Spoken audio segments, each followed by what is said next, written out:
It's the Real Talk Show here again, and it's your host Ikechukwu, aka Agbirio.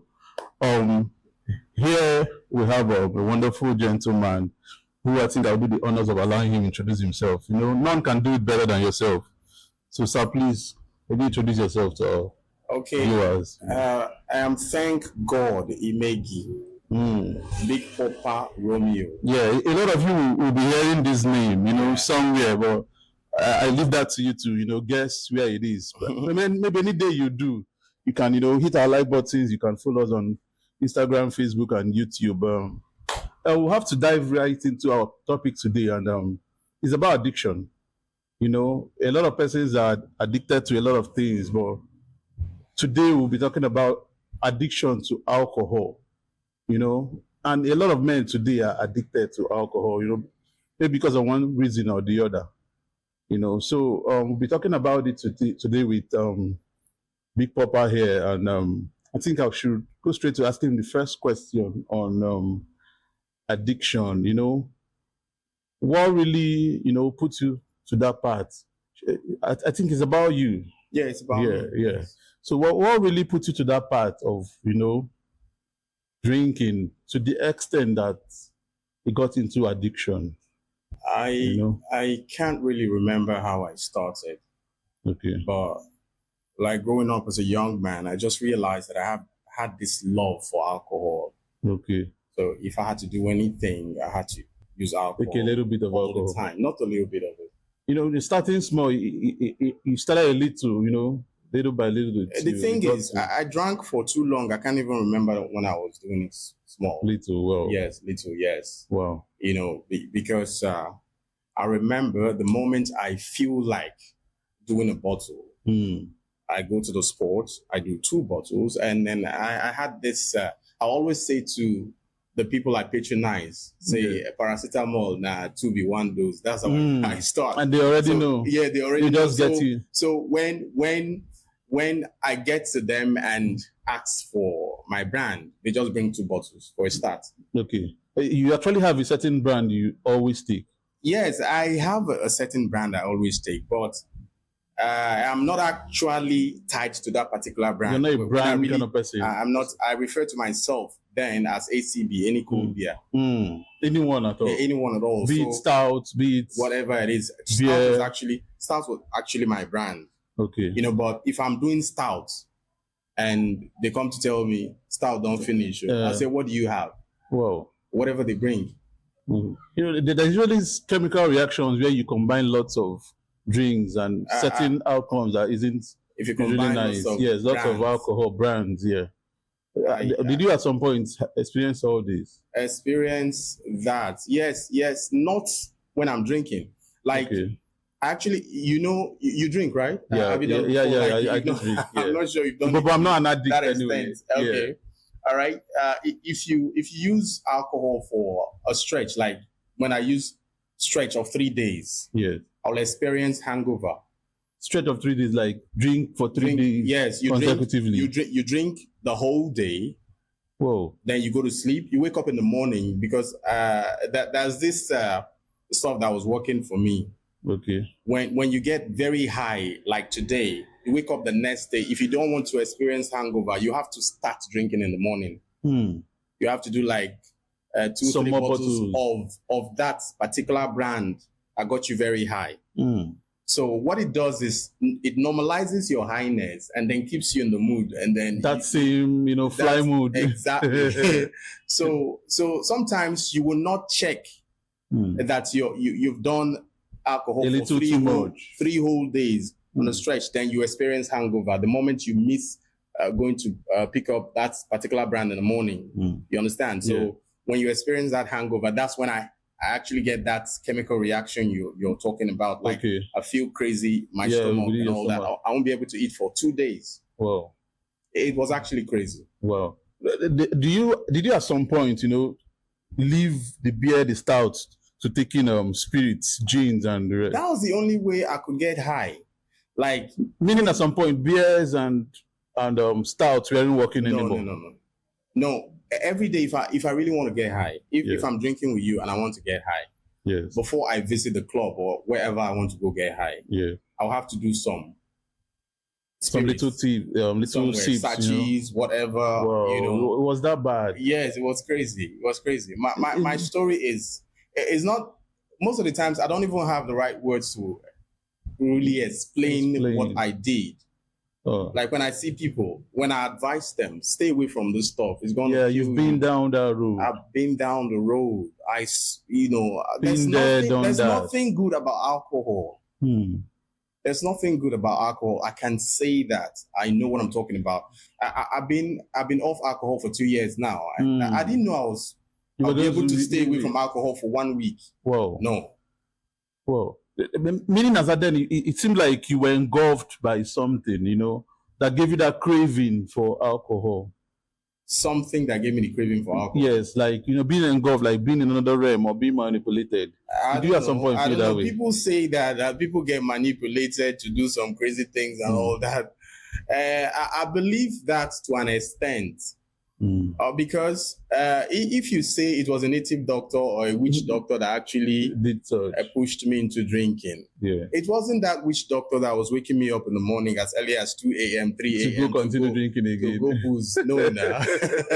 Meaning it was the self-inflicted injury. Exactly. It started with addictions can actually start with you like something. Yeah. It's actually I kind of liked alcohol. It got to a point I fell in love with alcohol, and then I got addicted. I think you alcohol. fell in love with the feeling it gives you, the tipsy feeling. The feeling. Because I don't see anybody who should just love alcohol like that. Despite the fact that I drink. I know this is... You love because of the feeling it gives you. You love alcohol. You love so it. you love alcohol. No, I think you love the feeling you get out of it. No, because you love the feeling. You also love what gives you the feeling. feeling. Water is liquid. Everybody drinks water. Everybody loves water. But when you drink it doesn't give you that feeling. It only quenches your taste. So I think it's the feeling you get out of alcohol, because it's liquid also, that makes you love it. Yes, it's the liquid. It's the feeling I get from alcohol that made me actually fall in love with alcohol. That means because as a man or as a person, when you were born, you weren't introduced to alcohol. No, I wasn't. Your parents can't start giving you alcohol as a child. No. You grew up. Did that. You tried this. You loved the feeling. You felt like you should continue doing this. In fact, I remember. Okay, I'm trying to remember a couple of things now. I remember the first time I tried alcohol. I didn't like it. Okay. He had this bitter taste. Yes, and you were like, "What the hell is this? What the hell is this? This stuff is bitter. I can't use it. I can't use crazy." Yeah. But somehow, I tried another time. It wasn't as bitter as it was the first time. So did you try the same brand or something? Because there are lots of brands now that are so spiced up. The same brand. Yeah. It was Star then. Okay. Am I supposed to say this? Yeah, all right. You can if you want to. Yes, it was Star then. So it tasted better. Later on, maybe you were a full-blown man as at then. Maybe it took you while you were a child, a teenager. I actually started drinking quite early. Quite early. I'm not going to say how old I was then, but I actually started drinking quite early, and I grew. Over the years, I became, Baba, in drinking. Like I remember there was a time that we had this big dude who was very rich. So he liked me and a couple of other of my friends because we could stand alcohol. He's an alcoholic, but I don't know how he manages his drunkenness with his job, because I think he was working in one of the oil servicing companies then. Okay. So this guy, when he comes home from work, he will just call me, "Hey, Big Papa, where you dey? Show up, oh man." And then when you get to his spot, now where you're seated, somebody will just drag a carton of beer to you. That's yours. God have mercy. He doesn't drink by bottles. He drinks in cartons. No, cartons, man. Wow. Cartons, man. And at the end of the day, when you finish your carton, he gives you another one is dough. there for you. He gives you some dough to go home. Whoa. And then that is encouraging. Yeah, encouraging the thing now. So we were like feeling, yes, this stuff is good. We'll continue and all that. But do you think he did you good or did you bad? Or did you dirty? That guy is no longer around now, because I don't know exactly. Maybe I would have thought about doing something crazy to him. Meaning he's an enemy right now. Yes, he is an enemy. He's the one that took you down this path. Yes, he wasn't the one that started the journey, but he encouraged it. He encouraged the journey a whole lot. He encouraged the journey a whole lot. Oh, thank God you've become actually better off now, out of it. Wow. 2 years, man. Wow, wonderful. Not even a sip. No, nothing alcohol. Not even. You know, there are several brands that are actually sweet. You know, that encourage men. You know, for those who doesn't like bitter stuffs, they could actually taste and be like, "Damn, this is sweet." Because I know. I grew to the point that I am not okay. I'll just put it this way: I'm not a fan of sweet stuff. I was actually using sweet stuff when I was a child. Okay. You understand what I'm saying? So I didn't quit alcohol because of the taste, bitter taste. No. Yeah. In fact, I actually miss the taste, that bitter taste. That's so you miss it? Yes. Even at 2 years being sober without drinks? I'm not missing alcohol. I'm missing the bitter taste. There are a lot of bitter things out there. What are the things? Vegetable ugu, bitter leaf, yeah. I can't actually go buy that. I can't just squeeze bitter leaf. You can. You know, there are lots of agbo out there. So I'm trying to tell you, if you think it's actually because of the bitter taste that I left alcohol, no. Yeah. But you still consume bitter stuff till now. Yes. You have a craving for bitter. Yes, some bitter. But though alcohol are not that bitter anyway.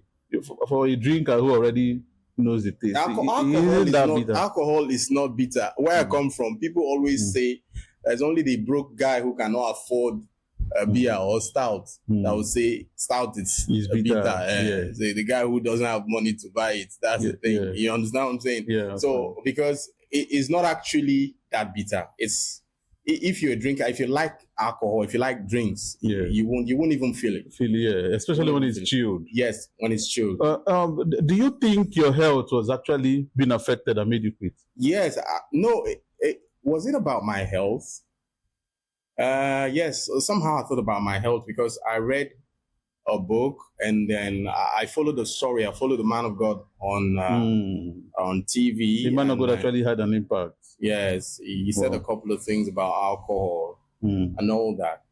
Then I remembered my daughter. There was a time I heard the story of someone who got high and then actually had hangover and died after 3 days. I thought about my daughter. What was gonna, become of her if anything happens to me? You understand what I'm saying? So, and then another thing, actually, I thought about me, something I spend my money on, and then I put in my system. Is that how? Like a self-inflicted injury, Exactly. And then that's the one with your own money by himself. I've always believed this thing that if I have enemies who want to kill me, and God allows them kill me, so be it. But I'm not going to support. I'm not going to help them complete the project in my life. This evil act. Yes, so I'm not going to help them. So I saw that alcohol was one of the enemies. What was the enemy? And then wanted to take me out by all means. I lost lots of friends. I lost connections. I lost almost. It was that deep. It was that deep. And bad, likewise. It's just that where I work, they know that I know.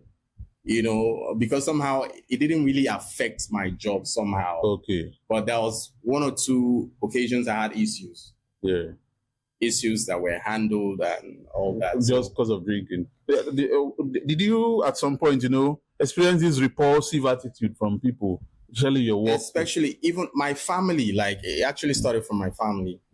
Like, nobody wanted to have anything to do with me. Like, few persons knew I had a problem. It got to a time, it was a problem to me. I knew I had a problem. Yeah. I wanted to solve that problem, but you didn't know how to I didn't know how to do it. I didn't know how to do it. Sometimes I wake up at night, I cry, I check my bank accounts, I spent all the money on booze, and then because when you drink to that level, you don't even remember some stuff. All you think about is alcohol. Yeah, you want to satisfy people. You want to do a project, there's money in your bank account, but because you're high, you're spending that money on people that you don't even know. And then you're wasting away the buga, exactly. Your money. This feeling, this hard man has, when you're buying drinks and declaring for your declaring, and they'll be hailing you. And they'll be hailing you. They sweet you. You don't know most of them say this guy, this useless guy. He don't drink. Yeah. Or could just chop him money. Yeah, that was bad. That was exactly what was happening to me. So bad. That was a day. One of the, I had lots of reasons why I quit alcohol. A friend of mine, one guy who comes around my office area, whenever they see me, they want me to buy drinks for them and stuff because they know I do this all the time. Regularly. So when I'm drinking, I buy. So we were together and then we're working towards where I was supposed to get him the drink. So somebody stopped me and was saying something to me. So he went ahead of me and he was discussing with the people. So he didn't know I was already around. So I was about entering the place, but I got a call and I stopped the call. So I paused. He was telling those people, say talented people, they just waste their lives most of the time. So don't see Romeo, don't see Big Papa, just drink anyhow. Meanwhile, this was the same guy who told me we were actually going to buy him a drink. And he was the one. That day, I actually didn't want to get to that spot because I knew getting there will make me drink. Trigger something. So this guy was talking about me. I felt crazy. So, this is the point. This is the point, Abi. I turned. And then I left. The first time I tried quitting alcohol, I had issues because I told myself that's this thing. I always believe so much in myself that I'm a very strong man. You can't push me into doing something I don't want to do. Yeah. So I was still hanging out with my friends. So I went back drinking and I recovered. Like, when you stay off work for a long time and then you resume and they give you all the work in the world. That was exactly what I did to myself. Like, I was drinking, to cover up for the lost days. Yeah. But this time, somebody talked to me and then he said, if you actually want to leave this thing, you have to stay the hell away from these guys that you relate with, you do the stuff with. And it worked. You actually buy for them and they buy for you? No, it's a two-way thing. I do the buying most of the times. Beside the man that actually introduced you to so that's the major buyer. I do the buying most of the time. This clique, these friends, do you still associate with them? No, yes, on a hello basis. And they actually know now that you are off this. No. Most of them got angry. Do you know? Okay, I'll tell you the story. My former neighborhood, there was this spot where I was buying all the drinks. And then at a time I had a little health challenge and I had to stay off alcohol for about a month or two. I recovered, but I just didn't want to drink. The owner of the bar was angry. He sent for me. So what's going on? Meaning you were a big spender. Exactly. So he sent for me, said, what's up? What's going on? I said, nothing. I don't drink. And he said, I'm not telling you to drink. He was actually complaining to other people. I'm not telling him to drink. Sometimes you just come and sit at the bar because his presence alone attracts people. Okay. Because most of the times when I sit at the bar, lots of people, I have some artists that I promote their songs on radio and all that. So, from time to time, I receive visitors. They want to come around and we hang out at the bar. Yeah. So if I'm seated, there must be 2-3 persons that will join me. And they won't just sit in the bar and just patronize the place. They'll buy something. So the man was like crazy.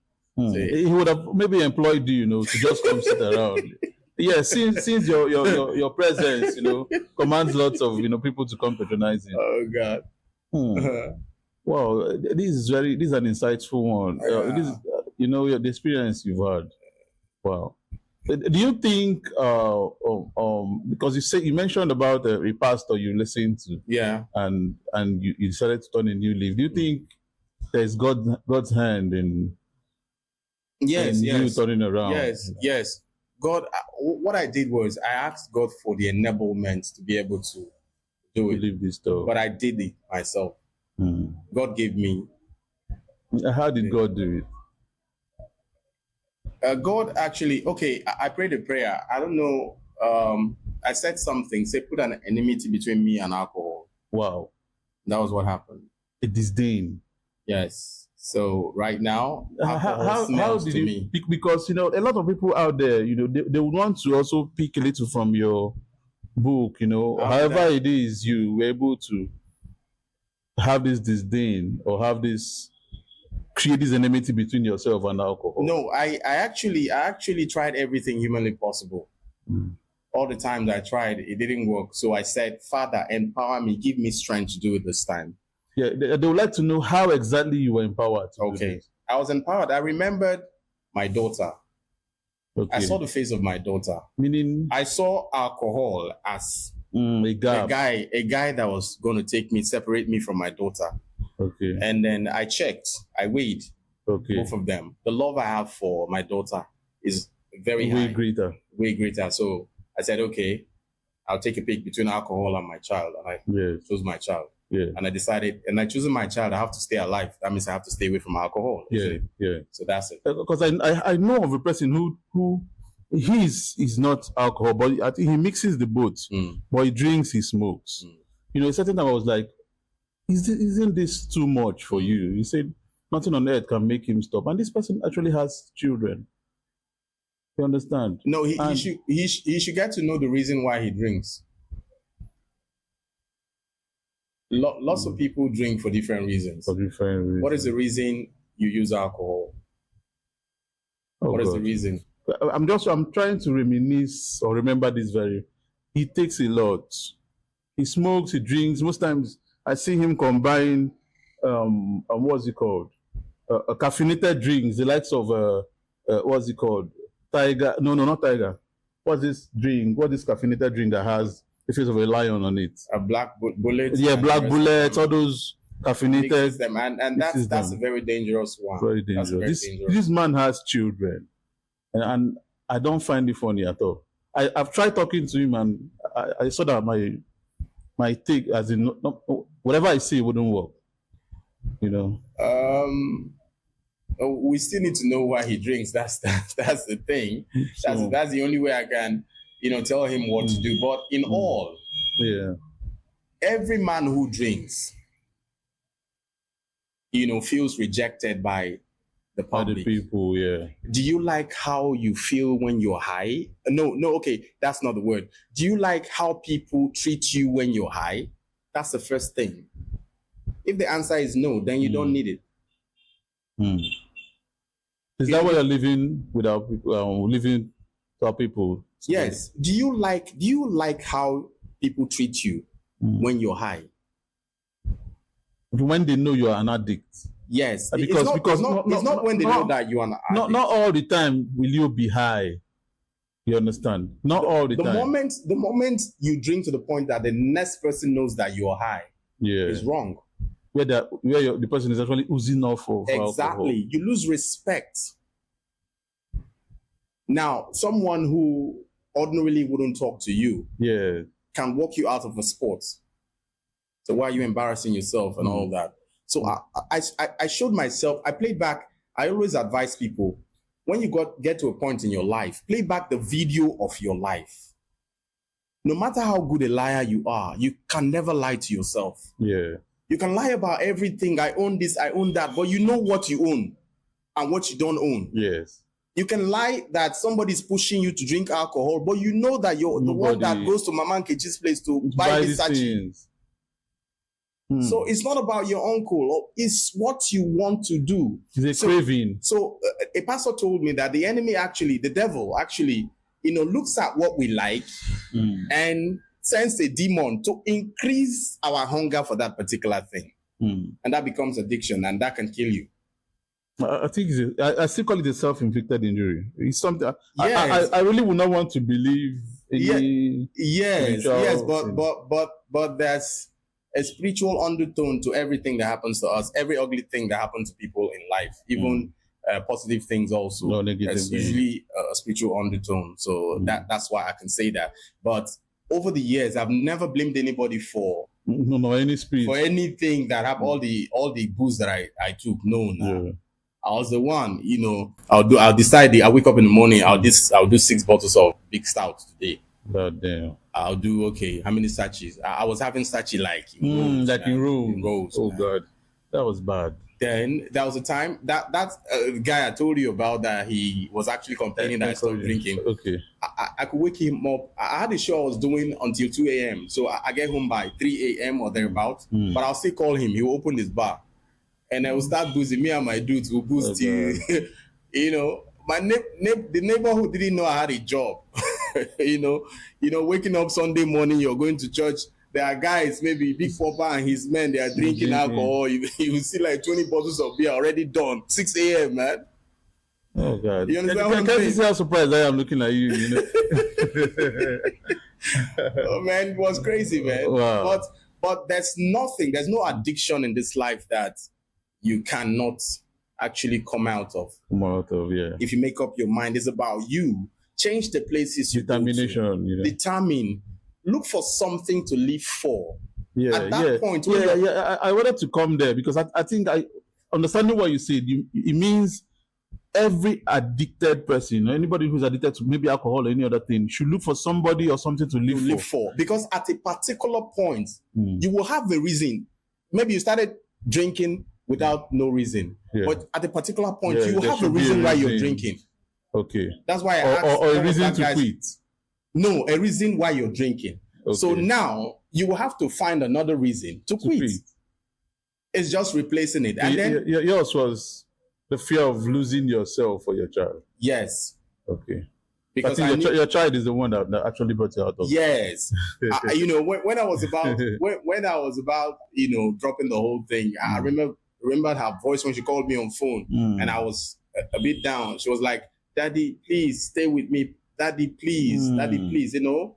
And then I also know how bad she feels when family gathers to talk about her father. Yeah. You know, probably I'm high down laying somewhere, almost lifeless. The family will gather, and then everybody will have one or two things to say. And you'll be hearing them. No, you hear everything now. You hear everything. You feel sorry for yourself at some point. Do you? Maybe while laying on the floor. At that point, you're angry with the people who are complaining. You can't feel sorry for yourself. You might even want to get them and fight. Fight, exactly. So it's actually when you have a clear head now. You actually sit down and start thinking. You don't even know how to look at people. You don't know what to say to them. You're angry with yourself and. Are you in the good books of your family right now? Man, I'm number one, man. The fact that you're clear about yes, I'm clear. My mom loves me so much now. Now, wow, that's wonderful. Seriously, meanwhile we're having issues like every other week. Then before now, you know. So that's the thing. Wow, thank God. Oh, thank you so much for being. Thank you. Here with us. You know, this is Be Real Talk Show. A little shout out will help. You know. A little shout out for that. All right, I'm Big Papa Romeo, the undisputed, absolute. Port Harcourt, Nigeria. I beg you, if you're addicted to anything, you don't need it. Let it go. Yeah, let it go. Let it go. This is Big Papa talking. Thank you so much. This is Be Real Talk Show. Please don't forget to follow us on all social media platforms, Facebook, on Instagram, on YouTube, at Be Real Talk Show. Thank you so much.